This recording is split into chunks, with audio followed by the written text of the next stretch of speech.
All right, we're live and we're rolling. Welcome back to The Real Venture. I'm your host, Peyton Truitt, joined as always by my co-host, Luke. And Luke and I are starting a new business together. And in order for us to succeed, we developed this podcast as a platform so we can ask other entrepreneurs the questions that we need answers to in order for our business to grow. So if you're in our shoes but not sure what the next step is, then The Real Venture is the place for you. Welcome. Today we've got Victor Gutwein joining us, which is going to be an awesome time. I'm really excited to get to talk to him about kind of his work starting up M25 VC, a Midwest-focused venture capital firm that's kind of all across the board, investing in companies in digital health, software, and many more that we'll get to hear a bit about here in a second. But I think the main goal for us for this interview is just to get to talk to him a little bit about his thought process in both starting some companies, which he did before he went off to start M25, as well as the process of building up a venture capital firm from scratch, and then the kind of investment decisions that you have to make. So should be a lot of fun. But with that, Peyton, should we get into it? Let's do it.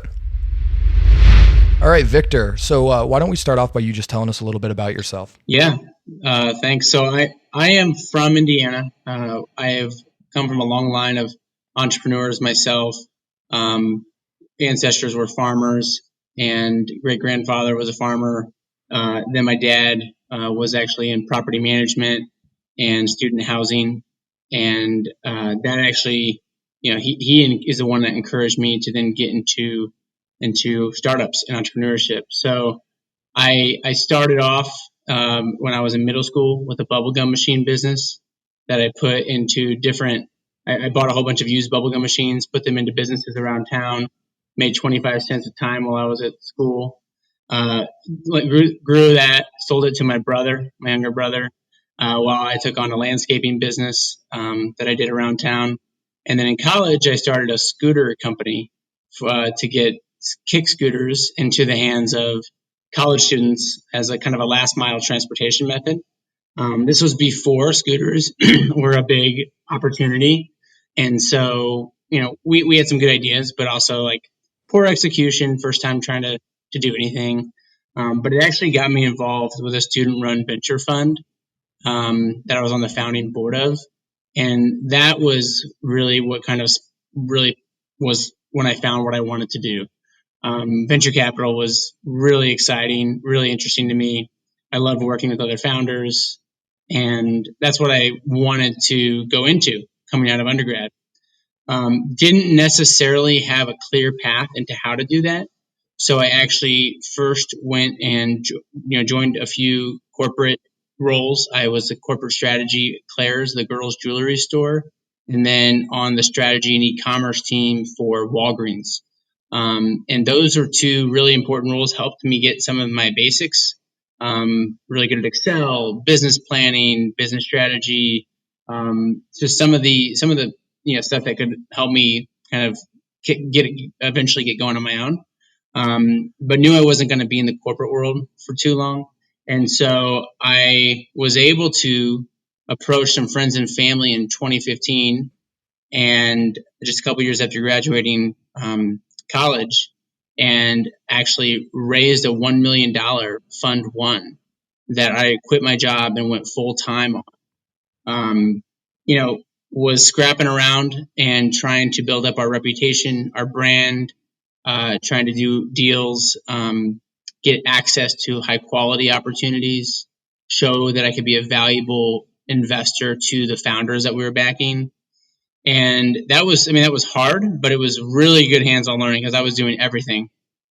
First time setting up entities and working with councils on making investments, accounting, setting up, eventually making my first hires on my team, raising capital for subsequent funds as we grew.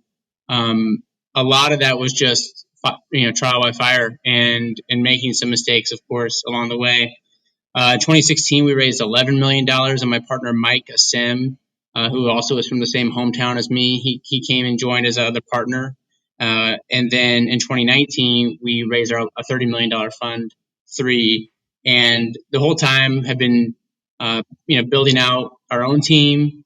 We've now invested in over 100 companies across the entire Midwest region. that is our fund strategy and thesis, is to invest in early stage founders and teams across the Midwest region, across primarily software, e-commerce, and digital marketplaces, so digital first types of businesses. And we've done a pretty good job with that, having some successful exits, some really companies that have raised a lot of money and are valued hundreds of millions of dollars. And so, we feel like we're on our way, but we're, still the early days for us as well. So that's a long-winded answer to that question, but that kind of maybe tells a little bit of our journey and my journey, from where I came from. So. Awesome. Awesome. Well, thank you for the background there. I mean, I guess just like as something that is a thing that Peyton and I are going through a little bit right now, you mentioned kind of having to do everything right off the bat, and you're having to understand how to set up entities, how to navigate deals correctly, when to use legal counsel, when to, just trying to figure things out, all the accounting, all that stuff. How did you go about, determining what was like the right use of time, the right thing to be focusing on, all that stuff when you're kind of only accountable to yourself, especially at that point? Yeah. I mean, that's like one of the biggest struggles, because you are like, if you're doing everything for the first time, you're not ever going to be doing it almost like you're guaranteed not to do it the best way.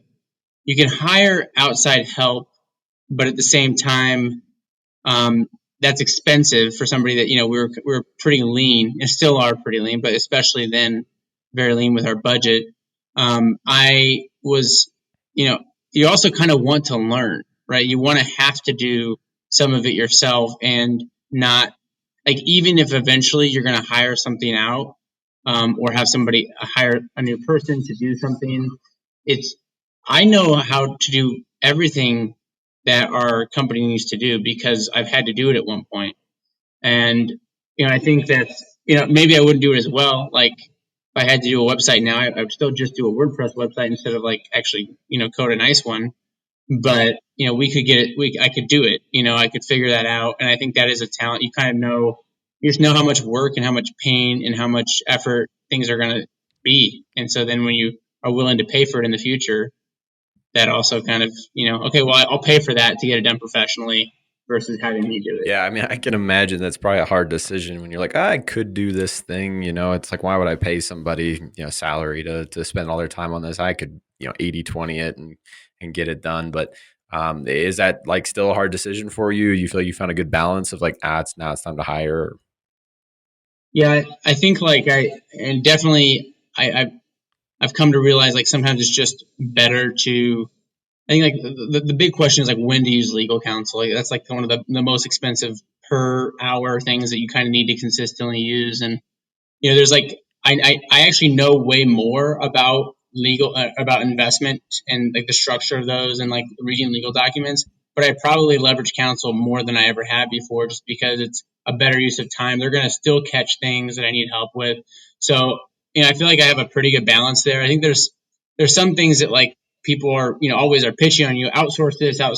And it's just not going to be something, it's a core competency that we'd rather keep a hold of. Whether it's like our social media or our, some sort of like sourcing investments to invest in. You can outsource a lot of like deal sourcing. Like, that's a core competency of us.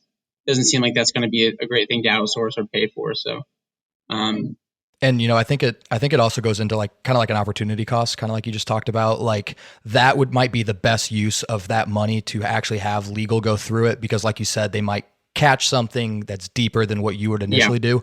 But I also think on the flip side, I think it also sets you up to be a good leader, because you understand like what that process is, and you understand what that person's going to struggle with. And I mean, it just, like, we talked a little bit about like, sympathizing and empathizing with people. I think because you've done that entire process, you can do that pretty well. Yeah. I mean, it's also like, you just know like, okay, this should take about this amount of time, or like this should cost about this much. I mean, just being able to do that, like, it helps you prevent you from being taken for, or just also being a good, and I don't, and this will take a week or something. Like, I'll let it sit. So. Yeah, no. And so Victor, how do you feel like your experience as an operator, as someone who started a company, how has that impacted your ability or your perspective or your take as an investor in some of these earlier stage companies? Does it, do you feel like it's changed that compared to the folks who didn't have that experience? Well, I do think that I kind of can understand where founders are coming from um, when they have this like imposter syndrome, and everybody has it when you're like the CEO or like the founder of your company, and like that is very common. And I I work a lot with just, hey, I understand. I've been in, I understand what it's like. I'm not going to overly pressure you. I will give you some critical feedback or some advice. But really, I think it's like listening, maybe trying to offer up some help. Those are the things that I feel like I appreciate more, probably coming from the position that I was in. But also just maybe being a little bit younger and starting M25 from scratch has helped me not to approach things from like, well, you just need to do it this way, or why aren't you doing it this way? But like trying to be more collaborative and understanding of a founder that's facing a specific challenge, or maybe they didn't communicate. They haven't seen on investor communication for for a couple of months, and they said they would. Well, I get it. Is there any way I can help? Maybe here's why I think you should prioritize it, but I understand sometimes it slips. How do we? How can I maybe be a part of the solution? I think like that's maybe my approach to it then, because of my background. So, like you said, you started M25, with little experience in this world and younger. Do you think that your age presented a challenge?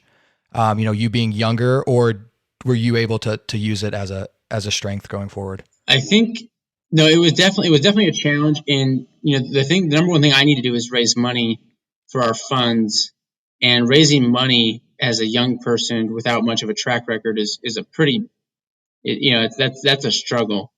I think when I first started M25, I was 23 years old, and it was like, hey, who's going to give a 23-year-old that hasn't really run venture funds before at all, like any sort of capital to put at risk? I had to leverage Mm-hmm. some people that were like mentors and other like kind of early investors in me as for their credibility. Um, so I was able to kind of get around that a little bit, but it definitely impacted how much we could raise. But the way that it did help, I think, was in my ability to form relationships with founders who are in their 20s and 30s. A lot of them are. And they could view me as somebody, as a peer that they could trust a little bit more.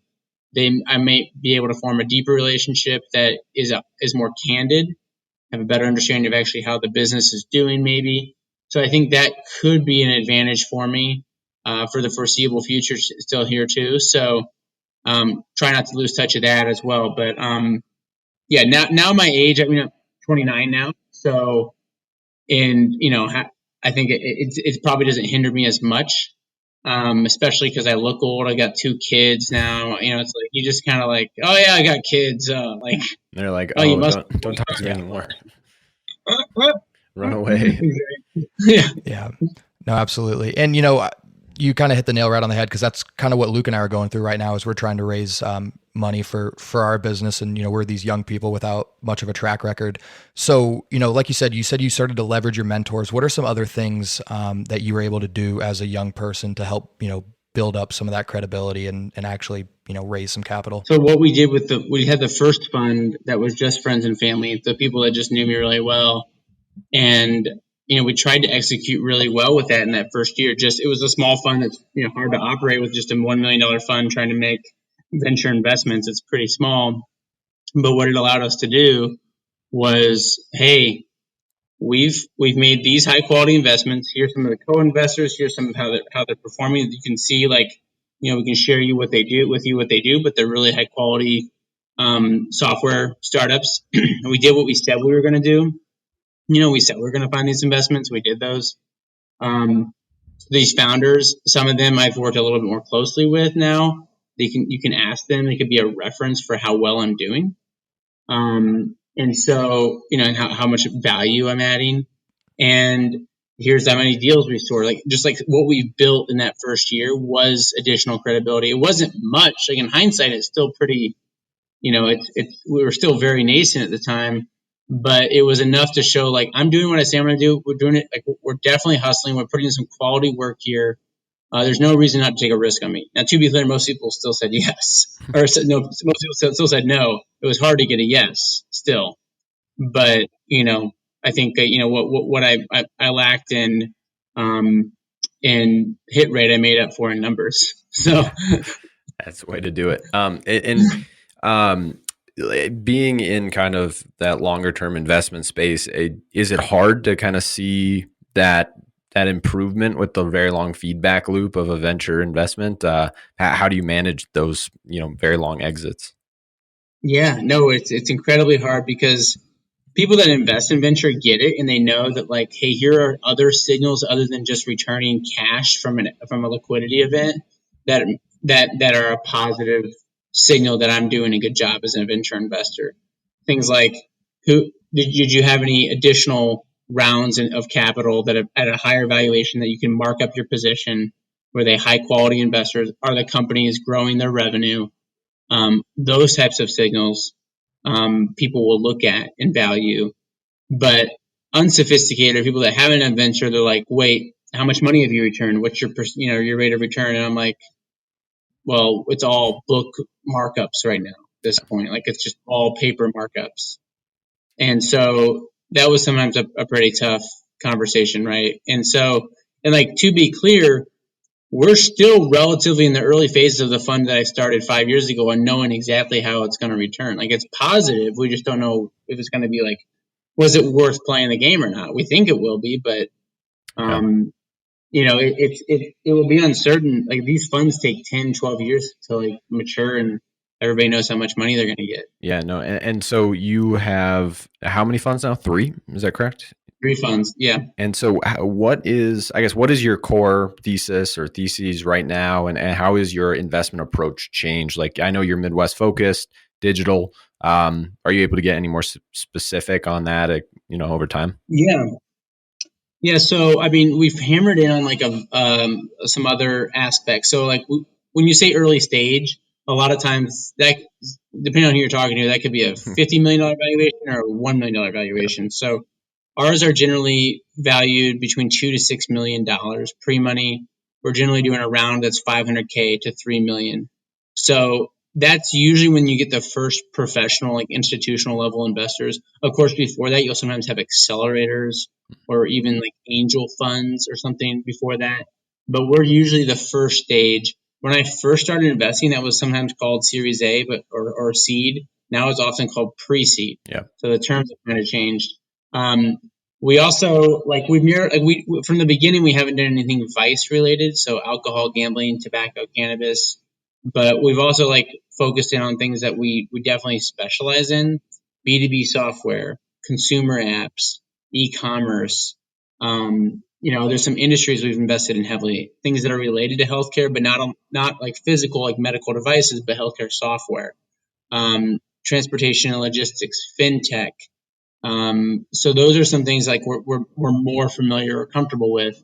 We, in the early days, we dabbled a little bit more broadly. We did a tech-enabled restaurant. We did CPG products. Like we tested out a little bit more, and we've kind of narrowed that in on what we're really good at now. So that has definitely happened. But the geography and the stage has basically stayed the same since we started. And how much of your team's expertise do you apply to the companies you invest in? Are you very hands on, providing kind of more weekly guidance, or is it mostly hands off? I will say we try to invest in teams that they are going to get there. They're going to be successful with or without us. We hope to be a piece of the solution that helps pick up the pace, help them get an extra lift, maybe optimize for their next fundraising round, add some additional customers, something like that. So we actually view ourselves as more hands off, but solicited value add is how we say it. So when they need help, You're there. when they need to raise a fundraising round, when they need to hire a specific key hire, we will bring our vast network now because we have over 100 portfolio companies. We have hundreds of co-investors we've worked with. We have a whole part of our value prop that was trying to get talent, so people that want to work at startups into our companies. So we do a lot of that. And that's like, how do we use, we're relatively inexperienced still. What is our strength? Our strength is our network and our connectivity. And so we're going to be plugging that into our companies more so than just, hey, we've been here, done that before, you should do this. I mean, we'll give people advice all the time. We'll connect people with other portfolio founders and other advisors. That's very common, but we're not necessarily saying you're going to be successful because of us. That's something that we don't say to our founders. Cool. Yeah, this is super interesting to me. So, Victor, for some background for you, I'm currently working on a decentralized finance business. We raised like a little small round, kind of accelerator size, but very, very curious about your take on kind of both what you're looking for in a company that you're throwing a $500,000 check at. A lot of the companies that I know, founders who are kind of working on companies of that size, maybe they need kind of that $500,000 just to get their product to a point where it's marketable, or maybe they don't have revenue yet, whatever the case may be. What are you looking for in order to say this is a team I want to put my money behind? Yeah, no, I mean that's great because there's also it's sometimes variable and it's sometimes subjective, and you'll ask 100 VCs and get 120 different answers. So, I mean, it's I will say we try to do our analysis of a company in a relatively objective way. We have a scorecard method where we take the most important aspects of what makes a company successful, like what you can see that will indicate a company being successful, and we will take that and try to then, okay, we know that team is the most important aspect. What inside of a team it makes it a successful team? So we're scoring, hey, the skill sets of the founders. We're scoring the experience, the network that they have, the industry experience. We're kind of tracking all of that and saying this is more like this. They meet these criteria higher or lower than your typical startup. We're doing that and we weight it, like we kind of get a weighted overall score. The biggest impacts are team. And, I kind of just hinted at what is the most important factors there, but also traction. So like revenue, customers, that includes like your margin, how kind of profitable those customers are, the diversity of customers, the quality of customers. We're looking at all of that, the month-over-month growth of your revenue. And then market. So we're looking at the size of the market that's the market opportunity, the competitive landscape, and then product. So how are product market fit? How are customers reacting to the product? How well built is it? What version is it? Is it in beta or is it pretty well built out with all these additional features? How does it compare to the rest of the market there? Those are the biggest four categories. And I will say it's pretty rare for us to invest in a company that's pre-revenue unless all of the other categories are really strong. So like, for example, we've invested in a company that the prior founder sold his business for his last business he founded for $300 million. So, that team was very exceptional, but at that point it was just at pilot stage. The actual traction. So the traction was pretty low. We've also done pretty inexperienced teams. Nothing like they didn't come out of Stanford. They didn't they weren't one of the first employees of Google or something. But at that point, we're probably looking at the other signals more strongly, right? Because we're not getting as clear of a signal on the team at this point. So but you're growing 20% month over month, and you just crossed 40,000 monthly revenue. That's pretty interesting, and let's kind of like dig into that. So that's kind of the balancing act, right? Of looking at a company. So just back to it, if the company is an experienced team, they're going to have to try to bootstrap probably to and maybe go through an accelerator, raise a little bit of early money to get their first revenue clicking, and that's when they're probably going to be able to raise from a VC. That's just what I've seen. Have you used that scorecard methodology since the beginning, or has that been something that you guys have kind of adapted to as you've gone on? We launched that, but so every quarter we improve the scorecard. We're always trying, so we had this, when I first started, I'm like, okay, And I look back and it's so childish and simplistic compared to what we have now. It's like my team will dig it up, like, look what Victor was doing back in the day. And I'm like, look, I had to start somewhere. Okay. And so it was much more, just like the individual factors weren't as considered. We didn't have as much nuance to the scores. Now it's we've been trying to do this process of every quarter, taking what we've learned, looking back at what has worked and what hasn't, what we've like seen in the market, the other deals that we've seen, what has made them successful, and trying to bring that feedback back, and then okay, let's tweak this scorecard here. Let's add this as a new variable. Let's bring down the importance of this. We do that all the time. I think the scorecard is a good method, especially for younger people, because of bringing in the objective based factors. You can use that as a reasoning tool, and it kind of counteracts the being young, no record, no experience kind of thing. And also, just on our team, because we're bringing in new investors, right? More junior people that are right out of college now as VCs on our team. We brought them in, and it's like, this actually standardizes our team's analysis and kind of brings some consistency to, do I just think it's a good company? Well, let's see with M25, the group will think it's a good company if we should move it forward. And it helps us all be kind of speaking the same language.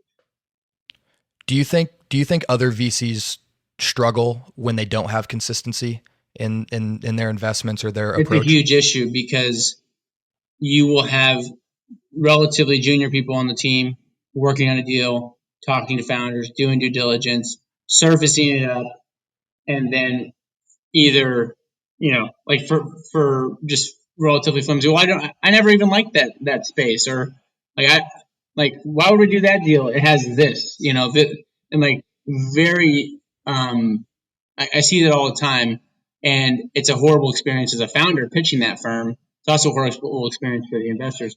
Plus, you have, as a senior partner on the team, you have all of your staff spending time on stuff that you don't even want them to spend time on, because you guys aren't speaking the same language. So I think just communication in general and transparency across all the VC fundraising process, working with founders, et cetera, is really, the status quo is very bad. We've been trying to improve that from the beginning. But yeah, that is a problem. Yeah. So, I feel like, you mentioned kind of your way of tracking, the progress of your companies. Maybe it's paper valuations, maybe it's looking at revenue numbers, users, all that stuff kind of after, as they go into their Series A, Series B, and being able to kind of see how your companies are doing. Have you had any crazy failures yet, or that you're able to share with us, companies you've invested in that you've been like, oh, that was terrible. Like, what were we thinking? And yeah, if you wouldn't mind going in on one of them. Yeah, no, we expect to lose 100% of our money, or a good chunk of the money on maybe 50% of deals or more. It could be a really high percentage, because if you think about it, we are investing in companies that are very early in new spaces, new ideas, and that are swinging really big. They're swinging for unicorn status. We're not going to invest in a company that's swinging for corner store bakery status, right? So that's something that is going to by default have a really bad hit rate on, if you just look at success or not. But the ones that are successful then will be really, really big, so it'll pay off. So how do you approach your investors with that kind of mindset? I'm sure for the most part, they understand the risks, but at the end of the day, do you have to communicate that message to them that, hey, we are shooting for those people that want unicorns? Yeah. And that comes with some challenges. Yeah. I've actually, that was probably one of the things that helped me get some traction with showing that I had a very robust portfolio model early on, and that we would take a lot of losses. And that's what they call a J curve. You kind of get your losses earlier, but we're going to have enough shots on goal that we're going to hit some really big winners that offset it by a vast margin. So, I would actually show them my Monte Carlo simulation that I would run on the portfolio. And I probably spent my first year, I spent a lot of time because I was pitching at that point for my second fund, like putting together portfolio simulations, how many deals we need to do, why we're going to do a consistent amount in every investment, or similar amount in every investment, so that we have equal weighted, because it's hard. We're trying to pick the best out of we see 100 deals, we invest in one. That's kind of typically about 1%, a little less than 1% is our hit rate on how many we invest in. And that, even though we're trying to pick the best one, there's still a really high degree that that individual one could still fail, because there's still a lot of luck and exogenous variables, unknown, things down the road that could happen.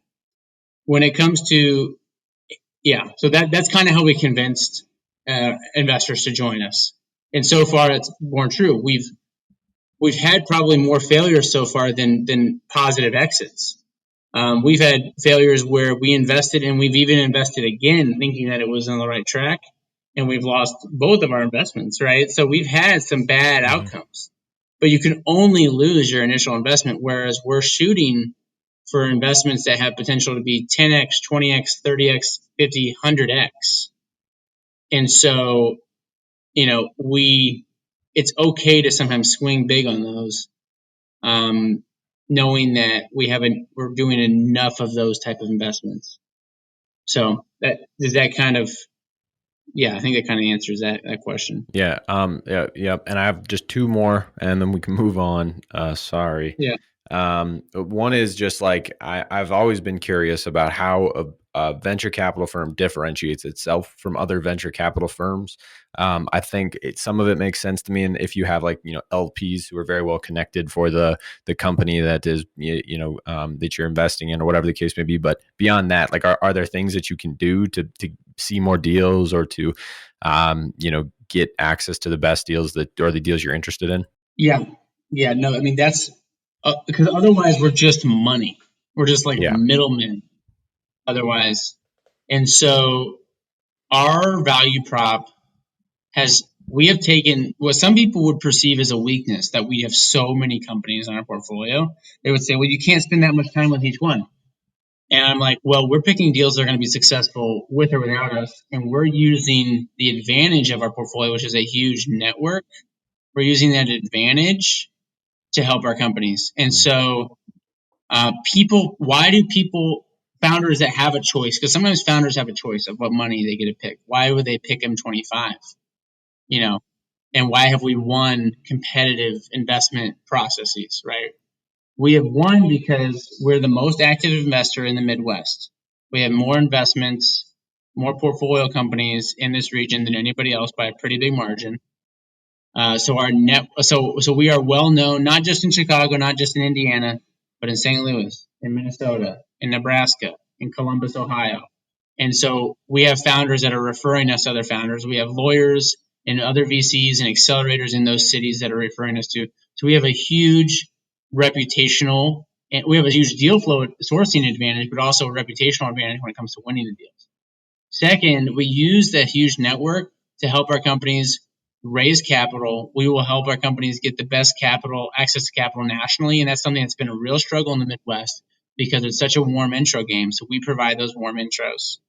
We help them hire talent because it's hard. If you're in Indianapolis, there's only a limited number of computer science graduates that you can hire from. But if you look at the entire region, we're helping to source and pull from, hey, this company's letting go of some people. Let's route them to this company. This person's interested in a job. Let's route them to these 5 opportunities to check out within our portfolio. So we do that. And we actually use that to then launch the biggest Midwest VC conference in the region. It's in Chicago, and we host it. We host it twice a year. It's gone virtual the past couple times. We'll be back in person in the fall, but it's the largest gathering of VCs now in the entire Midwest. And it's only you only get to go from as a founder if you're in our portfolio, and you get double opt-in meetings with other VCs. You also get the founder community that comes out of that. There's a lot of social founder to founder interactions. So our portfolio is helping each other, which once again, largest portfolio. So they're going to have that leg up because they'll be able to talk to somebody that has been through that exact same problem before. So that's how we have focused probably our edge on. I would also say, like, if you look at our brand, if you look at our website, it's among the most transparent and communicative and accessible of brands. So that's why we've actually we hit really well when it comes to getting young and underrepresented founders seeking capital from us. That's why, like, because we just have made ourselves so available. Versus, I feel like it's kind of the traditional view is maybe it's more closed off or like old boys club type of environment. So I will say that's probably another item that we've excelled in. Yeah, that's awesome. Yeah, it makes a lot of sense. I guess last question then on this M25 front, what is, the goal 2, 5, 10 years from now, however far out you guys have been strategizing? What are you hoping to do? Yeah, I mean, right now, like the near term goals, we want to be the best seed fund in our region, and I think like we're close to achieving that. Like the one that it's always the top of people's list. They're seeking us out. We are a huge stamp of validation. We can syndicate rounds instantly. Founders view their company hitting another level when they've gotten our seed round. That would be the near term goal. The next goal after that is probably to raise even larger funds to then just be one of the top early stage investors on a national scale. We're focused on the Midwest, but just have a national reputation of being a top seed investor, an early stage investor. So maybe going eventually a little bit later, towards Series A, or at least being able to follow on deeper into our companies. That's kind of our, for the next 5 years. I mean, honestly, we've only been around for 6, so I can't say much more than that. But like, we kind of have that as our, like, we will raise larger funds, we will back our founders and help our founders more than ever, and ultimately generate some really really meaningful returns for our investors. So that's our kind of our guiding goals right now. Yeah, that's awesome. So we've talked a lot about your entrepreneurial experience, but I think something that you have a unique perspective on is your interactions with other entrepreneurs. So, obviously, like you said, you hear 100 pitches and, maybe only one is selected. So what are some of those, characteristics separate of the actual product of the company itself? So like things that, the entrepreneur embodies, what are some of those things that, you seek out and, you recognize as being powerful and an advantage in this? Like characteristics of the founder themselves. Yeah. Like separate of like what their actual business is. So like from an entrepreneurial. So, I mean, there's like kind of there's some obvious traits like hustle and like kind of putting everything out there, because I've always kind of thought, especially as a first time founder, you basically have to put everything on the line for this company before you can expect anybody to put even a dime into your own company. Like it's a struggle to raise, to get, to be able to take on, even sometimes customers before you've done a lot. Like you have to go, improve yourself a lot. But I think what's even maybe more of a or a less obvious one is there's an aspect of storytelling, or maybe you could call it salesmanship, that a founder like has to have. They have to convince people to join their team when you get paid below market rate and take equity in this idea. They have to convince customers to buy something often before it's even built, or or like, hey, before it's doing everything they want it to do, and to pay for it, hopefully up front. They have to convince investors to give them capital and believe their vision and get excited about their vision. Like that's pitching everybody all the time. It's exhausting, but it can be really rewarding as well. And some people get a lot of energy out of it, and some people are really good out of that. Now, if you're just salesmanship or just storytelling and it's all fluff, like that's actually a huge red flag. That's how you get kind of like Fire Festival and stuff like that, right? But so there's definitely an element of like, I also love the founder that has actually built the initial code from scratch, or was coming from the industry, has a lot of connections there, really knows the problem, but then now decided to take on this founder and kind of role and build that. So that is the like that kind of shows some maybe substance beyond just being like the flashy CEO. So maybe that's a few traits to keep in mind.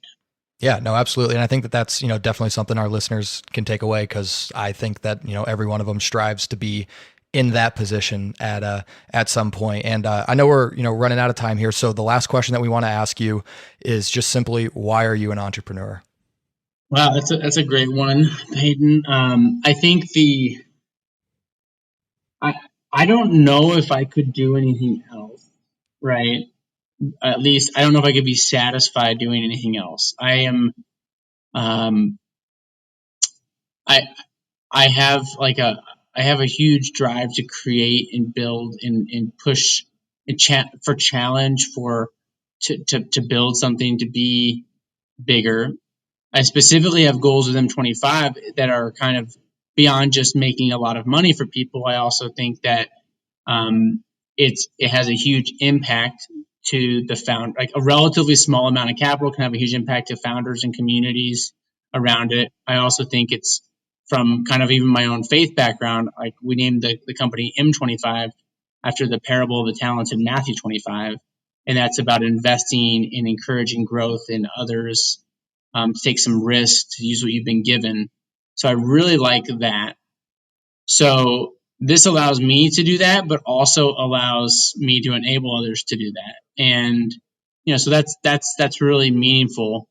I also probably just have a little bit of an aversion to authority, or I feel like I need to be kind of charting my own course a little bit. Obviously I take a lot of guidance and have a lot of mentors and my partner at the firm, and other kind of critical people around me. But I also I'm pretty independent minded and want to kind of, I think that's kind of a crucial trait for entrepreneurs. So anybody that knows me would validate that. So. Awesome. Yeah. Well, thank you so much, Victor. Absolutely. We really, really appreciate your time. I know you've probably got a ton of stuff to do, but we appreciate you taking an hour to, chat with us.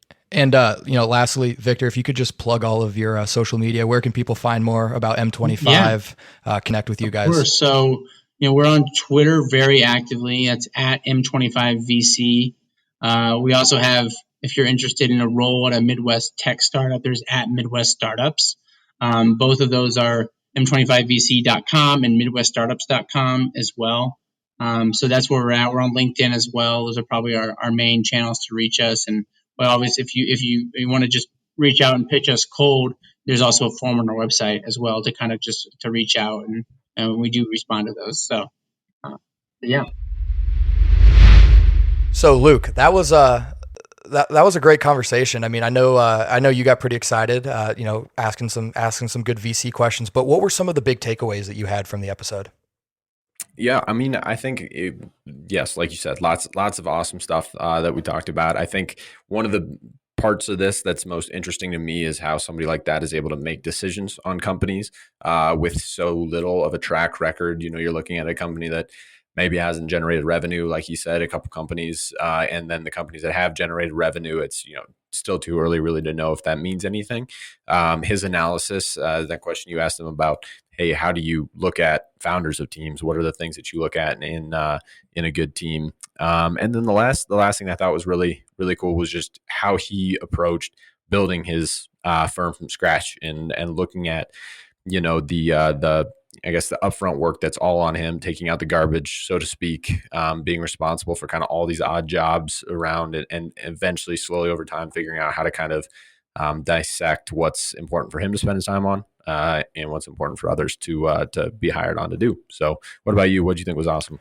Yeah, I thought some of his commentary around what makes a good entrepreneur, because like you just said, like having to do everything, especially like early on in everybody's entrepreneurial journey, like they are the entire team, or maybe they have a business partner, but for the most part, like, everybody's on their grind. And he said that that's something that they recognize when people come in and pitch. And then, obviously over time, as it grows, you're able to outsource that, but having that appreciation and understanding of what that entire process looks like And the only way you're ever going to learn that is by doing it yourself. So I think that was incredible. And then lastly, my favorite question in the world, asking people why they are an entrepreneur. I, empathized with his answer of saying, hey, I don't think I could do anything else. And I think that is something that every great entrepreneur has.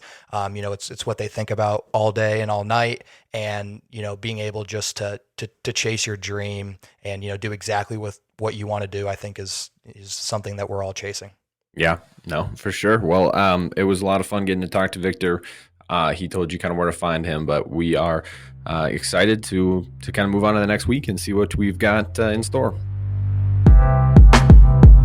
All right, so if you want to continue any of the discussions that we've been having, follow us on social media. Our Instagram, LinkedIn, Facebooks will all be below in the description of this episode. Next, subscribe wherever you listen, iTunes, Spotify, Google, Amazon, you name it, we got it. We also just started up a YouTube channel, so hop over there and subscribe to The Real Venture on YouTube, where all the clips that we post on social media will be uploaded there as well, along with some bonus content. Next, please leave a review and a rating. It helps us out tremendously. We were actually just cracked the top 150 business and entrepreneur podcasts in America, and that is 100% because of the love and support that you guys have been giving us, so make sure you continue to do so we can crack the top 100 here real soon. And lastly, please reach out to us if you are a young entrepreneur and you'd like to share your story on the podcast. We'd be more than happy to have you. So with that being said, keep it real, everybody.